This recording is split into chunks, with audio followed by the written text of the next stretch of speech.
बिस्मिल्लाहिर्रहमानिर्रहीम। आज का जो हमारा टॉपिक है ये एग्जाम्पल नंबर 3 के ऊपर है और क्वेश्चन उसी तरह है, state with reason whether the following are capital or revenue, कि ये जो आइटम नीचे दिए गए हैं ये रेवेन्यू नेचर के हैं या कैपिटल नेचर के हैं, यही हमें बताना है।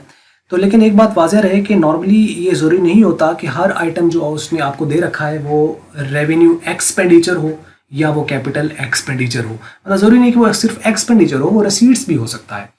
तो अगर वो रसीट है तो इसका मतलब फिर वो रेवेन्यू रसीट भी हो सकता है, तो वो कैपिटल रसीट भी हो सकता है। सिमिलरली वो लॉस भी हो सकता है, वो अगर लॉस है तो फिर वो रेवेन्यू लॉस भी हो सकता है और वो कैपिटल लॉस भी हो सकता है। सिमिलरली प्रॉफिट भी हो सकता है, तो अगर प्रॉफिट है तो फिर वो रेवेन्यू प्रॉफिट भी हो सकता है और वो कैपिटल प्रॉफिट भी हो सकता है, वो रेवेन्यू पेमेंट भी हो सकता है और वो कैपिटल पेमेंट भी हो सकता है। जो कि पिछले लेक्चर अगर आपने स्टार्ट के हमारे देखे हैं तो ऑब्वियसली आपको इन चीज़ों का जो है वो पता होगा।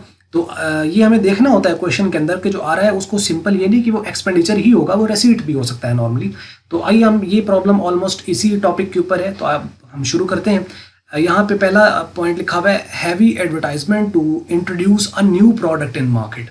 अब ये क्या है कि कंपनी एक नया प्रोडक्ट मार्केट में लॉन्च करना चाह रही है, तो ऑब्वियसली जब नया प्रोडक्ट लॉन्च करेगी तो वो उसके लिए डिफरेंट मीन्स ऑफ कम्युनिकेशन जो है वो मार्केटिंग के टूल्स टेक्निक्स वगैरह यूज़ करेगी।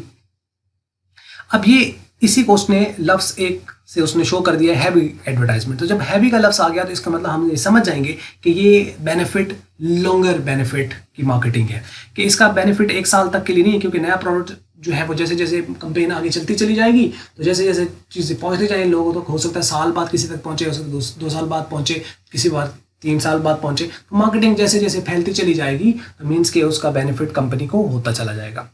तो ये लॉन्गर बेनिफिट के लिए, इसका मतलब ये कैपिटल एक्सपेंडिचर है क्योंकि इस पे स्पेंड हुआ है। तो जब आप स्पेंड करोगे तो उसके लिए आने वाला बेनिफिट आपके पास जो आ रहा है वो एक्सपेंडिचर होगा।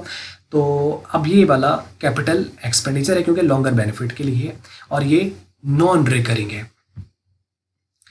तो अब इसमें अगर आप देखें नेक्स्ट वाला तो वो है preliminary expenses paid in the formation of the company.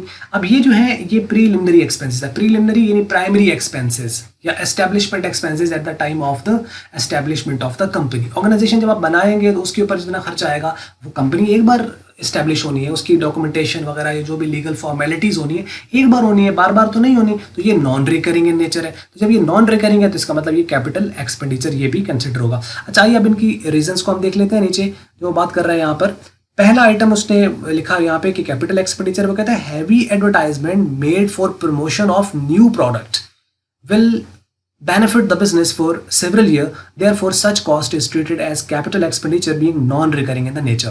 अच्छा, अब यहाँ पे देखें जो हैवी आपके पास एक वर्ड है, एक ये इंपॉर्टेंट है, दूसरा न्यू प्रोडक्ट इंपॉर्टेंट है।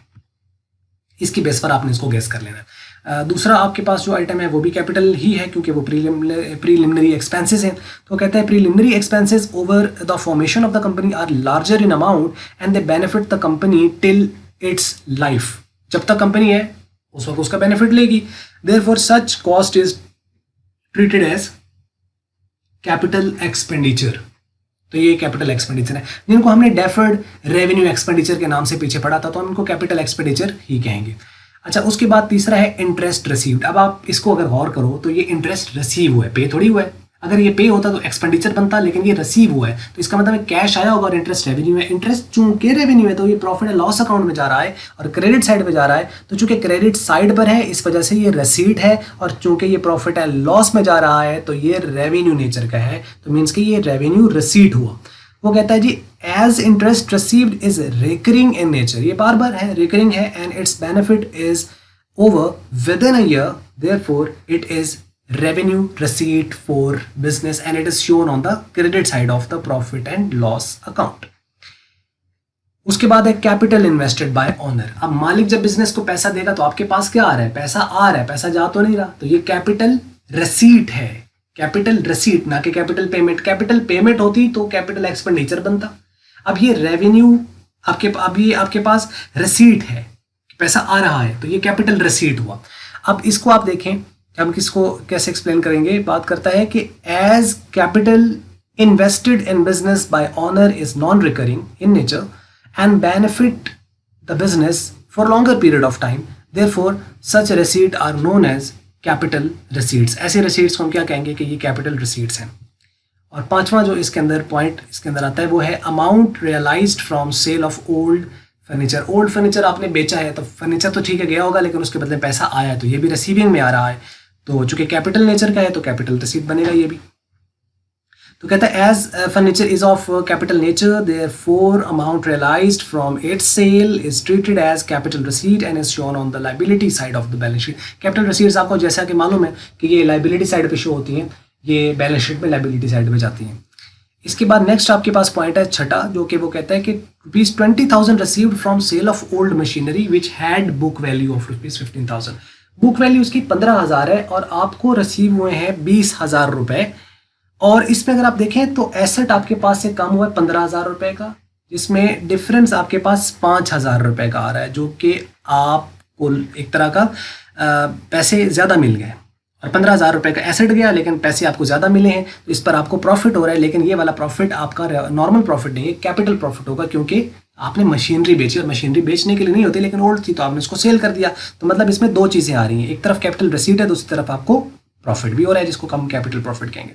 तो ये दो आ गए, इसको हम कहेंगे capital receipt and capital profit. Here the 2,000 received is capital receipt, 2,000 नहीं है 20,000 है। 20,000 received is a capital receipt and the difference of amount that is 5,000 is the capital profit. Both are shown on the liability side of the balance sheet.